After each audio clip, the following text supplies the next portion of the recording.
i+ TV नाजरीन, अस्सलाम वालेकुम वरहमतुल्लाहि वबरकातुहू। मैं हूं आपका मेज़बान काशिफ शकील।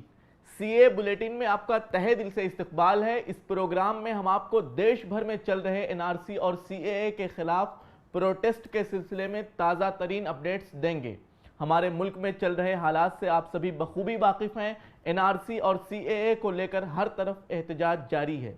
इस वक्त देश भर में ऐसी बहुत सी जगहें हैं जहां ख़वातीन का शाहीन बाग बना हुआ है और 24 घंटे वहां पर ख़वातीन का एहतजाज चल रहा है।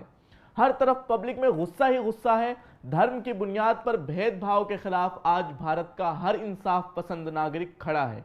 मोहब्बत और यूनिटी ने नफरत और भेदभाव के खिलाफ जंग छेड़ दी है। दिसंबर से ही NRC और CAA को लेकर प्रोटेस्ट चल रहा है। हजारों लोग इसी बिना पर कैद भी किए गए, हजारों के खिलाफ केस भी दर्ज किया गया। सिर्फ प्रोटेस्ट करने की वजह से सेडिशन और देशद्रोह जैसी धाराएं भी लगाई गईं। विकिपीडिया के मुताबिक 27 से ज्यादा लोग इस प्रोटेस्ट में अपनी जान कुर्बान कर चुके हैं, जबकि हकीकत में देखा जाए तो यह तादाद 50 से ऊपर पहुंचती है। इसी तरह नई रिपोर्ट्स की माने तो सिर्फ मुसलमानों में से 40 के करीब अफराद NRC और CAA के खिलाफ प्रोटेस्ट करने में अपनी जान गंवा चुके हैं।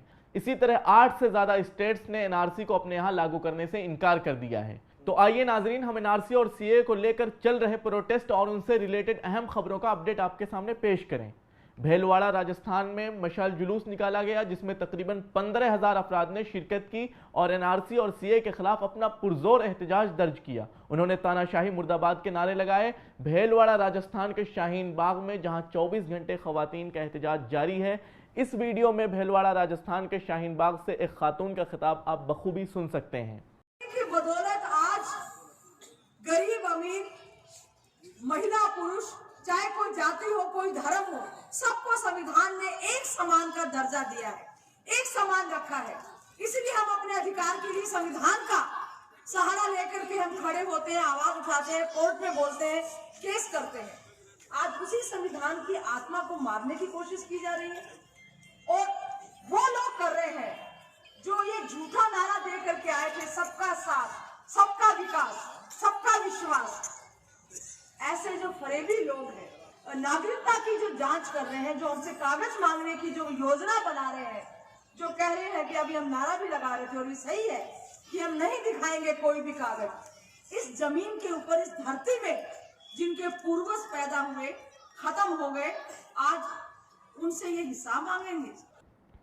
नाजरीन, जामिया मिल्लिया इस्लामिया के तलबा का CAA, NRC और NPR के खिलाफ गैर मुअय्यना मुद्दत का धरना और मुजाहरा जारी है, लेकिन जामिया कोऑर्डिनेशन कमेटी ने जामिया मिल्लिया इस्लामिया से पार्लियामेंट तक के लिए उन सयाह कवानीन के खिलाफ मार्च निकाला। मार्च में खवातीन और अवाम के अलावा बड़ी तादाद में तलबा और तालिबात के साथ असातिज़ा भी शरीक थे, लेकिन उसे दिल्ली पुलिस ने होली फैमिली अस्पताल के करीब ही रोक लिया। जामिया के तलबा इस अमल से काफ़ी नाराज़ हुए और उन्होंने पार्लियामेंट तक मार्च निकालने के लिए अपनी जिद जाहिर की। उस पर पुलिस ने तलबा पर बुरी तरह से लाठीचार्ज किया और उनको बुरी तरह से मारा पीटा, जिसमें 40 से ज़्यादा तलबा और तालिबात शदीद जख्मी हुए। खवातीन को भी दिल्ली की जेंट्स पुलिस ने सख्ती से पीटा। यहाँ तक कि 10 से ज़्यादा खवातीन ने इस बात की शिकायत की कि पुलिस ने उनके प्राइवेट पार्ट्स को जानबूझकर निशाना बनाया। इसी तरह से पुलिस ने जहरीली गैस भी रिलीज की, जिससे तलबा और तालिबात ने पेट और मैदे की तकलीफ की शिकायत की। लाठीचार्ज के बाद जामिया स्टूडेंट्स ने दिल्ली पुलिस मुर्दाबाद के नारे लगाए, जैसा कि इस वीडियो में आप देख सकते हैं। ये पुलिसमैन है जिसने मुझे अपने बूट से मेरे पेट पे लात मारा है, मेरे प्राइवेट पार्ट्स पे लात मारा है और मेरे चेस्ट पे लात मारा है। देखो कैसे भाग रहा है। इस स्पेसिफिक इस पुलिस ने मुझे बूट से मारा है, उनके प्राइवेट पार्ट पर मारा, बच्चों को मारा। एक मेरी फ्रेंड चली गई है, उनकी वो हालत थी कि बस मैं देख नहीं सकती, और यही पुलिस वाला था, कस के धक्का मारा, वो गिर गई। मैंने पूछा क्या हुआ, कहने लगे मुझे वॉशरूम ले जाओ, मेरे इसने प्राइवेट पार्ट पे मारा है। क्या बदतमीजी है, चेस्ट के ऊपर मारा है उसने। ये पुलिस वाले बोला है जिनको मारो ये पाकिस्तानी है, ऐसे करके बोल के मारे हैं। वो बूटों से हमें मारती है, हमारे ब्रेस्ट को पुश किया जाता है, हमारे प्राइवेट पार्ट्स को मारा जाता है, लड़कियों को ब्लीडिंग शुरू हो जाती है। क्या इनके संस्कार इनको यही सिखाते हैं? माना कि ये बीजेपी सरकार के दल है, लेकिन कुछ तो संस्कार इनके अंदर इनके माँ बाप ने दिया। और आप देख सकते हैं कि पुलिस ने यहाँ पर होली फैमिली हॉस्पिटल के बाहर जो है पुलिस बैरिकेड लगा करके यहाँ पर रोका हुआ है। आइए नाजरीन, अब हम शाहीन बाग में मुजाहिरीन को रोड से हटाने वाली दरखास्त पर बात करते हैं। दिल्ली के शाहीन बाग में शहरियत तरमीमी कानून के खिलाफ मुजाहरा कर रहे लोगों को रोड से हटाने के मामला पर सुप्रीम कोर्ट में समाअत हुई। मामले की समाअत करते हुए अदालत ने तजवीज़ दी कि एहतजाज अवामी सड़क पर गैर मुअय्यना मुद्दत के लिए नहीं किया जा सकता। इस तरह के एहतजाजी मुजाहिरों के लिए एक मखसूस जगह का इंतखाब करना चाहिए। अब इस मामले की अगली समाअत 17 फरवरी को होगी। नाजरीन, आइए अगली खबर हम उत्तर प्रदेश से लेते हैं। उत्तर प्रदेश के घंटाघर लखनऊ के शाहीन बाग में भी मुसलसल एहतजाज चल रहा है। वहां बुद्ध साधुओं ने पहुंचकर वहां के प्रोटेस्टर्स को अपना सपोर्ट दिया और स्पीच दी, जैसा कि इस वीडियो में आप बुद्ध साधु को एनआरसी और सीए के खिलाफ बोलते हुए देख सकते हैं। जब देश आजाद हुआ उस समय किसी ने नागरिकता की बात नहीं की, उस समय केवल सब भारतीय थे। तो आज फिर ये नागरिकता की बात कहां से आ गई?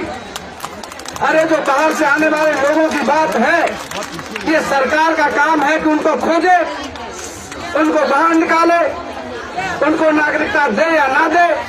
परंतु हम तो यही के जन्मे, हमारे दादे परदादे तो यही जन्मे।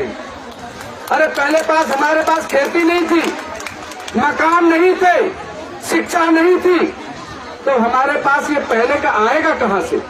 इसी तरह से अलीगढ़ मुस्लिम यूनिवर्सिटी में धरना जारी है। सीए, एनआरसी और एनपीआर मुखालिफ धरने के 56वें रोज मशहूर शायर मुनव्वर राना की बेटी सुमैया राना ने भी खिताब किया। उन्होंने उत्तर प्रदेश की पुलिस को चोर बताया। उनके मुताबिक आज हम जिस हिंदुस्तान में सांस ले रहे हैं वो वाकई बहुत खौफनाक है। उनका कहना है कि ऐसा डर का माहौल है कि यहाँ सांस लेते हुए घुटन महसूस हो रही है। इसी तरह तलबा ने कहा कि हम एफआईआर से डरने वाले नहीं हैं और उन्होंने योगी मोदी हुकूमत मुखालिफ नारे भी लगाए। नाजरीन, अगली खबर लेते हैं तेलंगाना से। तेलंगाना में खास अंदाज का प्रोटेस्ट देखने में आया। प्रोटेस्ट तो हर जगह हो रहा है, मुख्तलिफ अंदाज से हो रहा है, लेकिन तेलंगाना का ये प्रोटेस्ट एक अंदाज से अपनी जगह अनोखा है।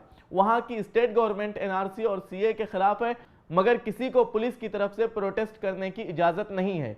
वहाँ एक शख्स मोहम्मद इरफान ने अकेले पैदल ही गुंबदाने कुतुब शाही से गन पार्क तक मार्च किया। हाथ में तिरंगा था और नो एनआरसी और नो सीए और नो एनपीआर का प्ले कार्ड। ये अकेले ही वहां से निकले। रास्ते में 2 जगह पुलिस ने इनको रोकने की कोशिश की तो उन्होंने पुलिस से एक मासूम सा सवाल किया कि क्या तिरंगा लेकर पैदल चलना जुर्म है? अब आप खुद ही सोचिए, क्या तिरंगा लेकर पैदल चलना जुर्म है? मध्य प्रदेश के शहर इंदौर के बीजेपी काउंसलर ने इसी बात को लेकर अपनी पार्टी छोड़ दी और कहा कि यह पार्टी नफरत की सियासत करती है। नाजरीन, इसी तरह से ताज़ा तरीन अपडेट यह है कि दिल्ली में आम आदमी पार्टी को पूरी बहुमत मिली है और आम आदमी पार्टी की सरकार बनने जा रही है। उस पर उमर खालिद ने अपने एक ट्वीट में कहा है कि अगर आम आदमी पार्टी अपना पहला काम यह करती है कि सीएए, एनआरसी और एनपीआर के खिलाफ एक रिजोल्यूशन पास करती है तो ये उसका एक तारीखी कदम होगा। नाजरीन, आज के लिए बस इतना ही, वरना दिल्ली, आसाम, वेस्ट बंगाल, बिहार, पंजाब, उत्तर प्रदेश, कर्नाटक, तमिलनाडु, गुजरात, केरला, तेलंगाना, महाराष्ट्र और दूसरे बहुत से स्टेट्स में ऐसी 50 जगहें हैं जहां मुस्तकिल एहतजाज हो रहा है और हम इस मुख्तसर से वक्फे में वो सारी चीज़ें आपके सामने पेश करने से कासिर हैं। नाजरीन, इसी के साथ मुझे इजाज़त दें और एनआरसी और सीए के सिलसिले में अपडेट रहने के लिए i+ TV को ज़रूर सब्सक्राइब करें, क्योंकि हम हर रोज़ इस सिलसिले में नया अपडेट आपके सामने पेश करने वाले हैं। अस्सलामु अलैकुम व रहमतुल्लाहि व बरकातुहू।